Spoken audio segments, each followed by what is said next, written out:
United തിരിച്ചു വന്നു, പഴയ യുണൈറ്റഡ് ആയിരുന്നു തോന്നുന്നു. കാരണം സിറ്റി അടിച്ചിട്ട് അടുത്തത് ആർസണലിനെ അടിച്ച് ദൂരെ കളി. കാരണം ടേബിൾ ടോപ്പറായിരുന്ന എന്തായാലും പണിയാണ്. കാരണം യുണൈറ്റഡ് പക്ക തിരിച്ചൊരു ഫോമിലേക്ക് വരുന്ന ഒരു കാഴ്ചയാണ്.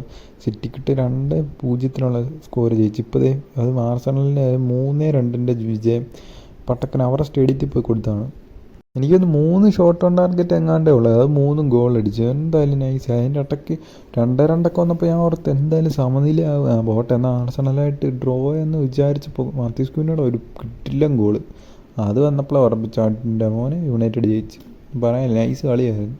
യമാൽ ഒരു കിട്ടിലും ബൈസൈക്കിൾ ഗോൾ യമാലിൻ്റെ വക ഉണ്ടായിരുന്നു. പിന്നെ റാഫീനെ അടിച്ചു, ഓൽമ അടിച്ചു. അങ്ങനെ 3-0 എന്നൊരു സ്കോർ ബോർഡ് നമ്മുടെ ബാർസ ജയിച്ചിരിക്കുന്നത്. അതായത് ടേബിൾ ടോപ്പറാണ്. നൈസ് കളിയായിരുന്നു, പറയാനില്ല.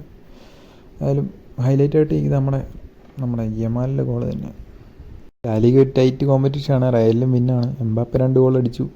എംബാപ്പെ എഫ് സിയിലേക്ക് മാറുമെന്ന് തോന്നുന്നു റയൽ. ഓക്കെ, അപ്പോൾ നിങ്ങളുടെ അഭിപ്രായം കമൻറ്റ് ചെയ്യും. Okay, by.